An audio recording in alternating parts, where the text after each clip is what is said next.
50%, half. Now, I can see what you're all thinking. What's this guy on about?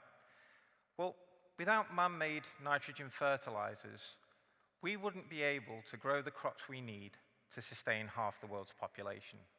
So just let that sink in a second and look around the room. Half of us wouldn't be here without them. That goes to show how important the Haber-Bosch process has been. That's the process that we use to capture nitrogen from the air and turn it into fertilizers. Now, that process was initially developed to make explosives, but now it sustains lives rather than taking them. But this process also has a hidden cost. It's incredibly harmful to the environment. It uses fossil fuels and 2% of the global energy supply, resulting in 1.4% of global CO2 emissions.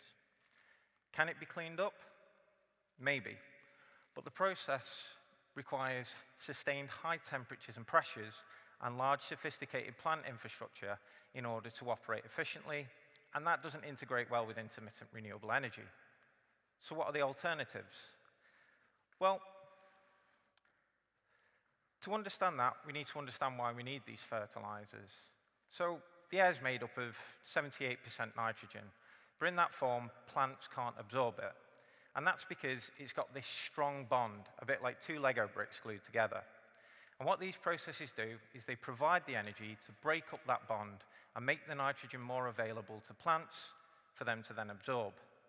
Now, the Haber-Bosch process does this by using energy from methane from natural gas to create ammonia, but at the same time, it also releases a lot of CO2.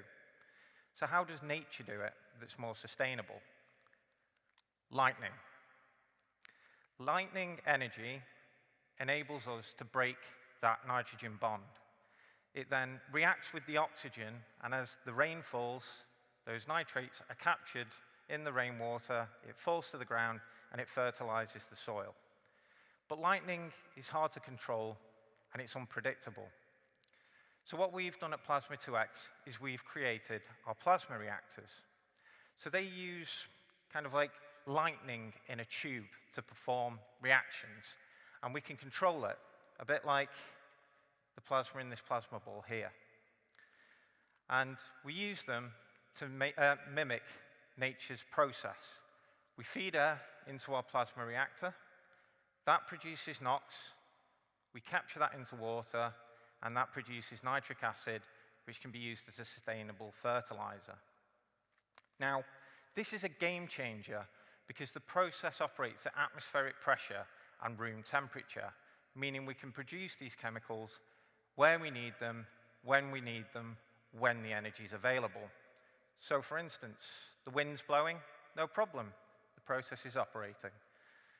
Wind's no longer available, no problem there either. The process just stops instantly. But unlike the Haber-Bosch process, which requires ramping up and down to those high temperatures and pressures, as soon as that energy is available again, the process starts to work.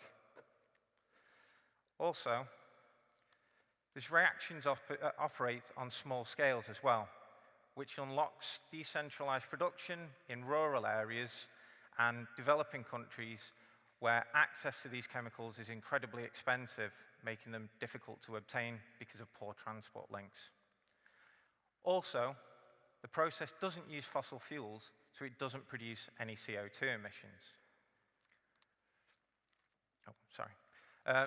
The UK nitrogen fertilizer market is 2.3 billion per year, but we actually import these chemicals because they're too expensive to produce due to the volatile price of natural gas.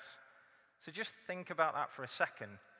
We're importing nitrogen from other countries when it makes up most of what we're breathing at the moment.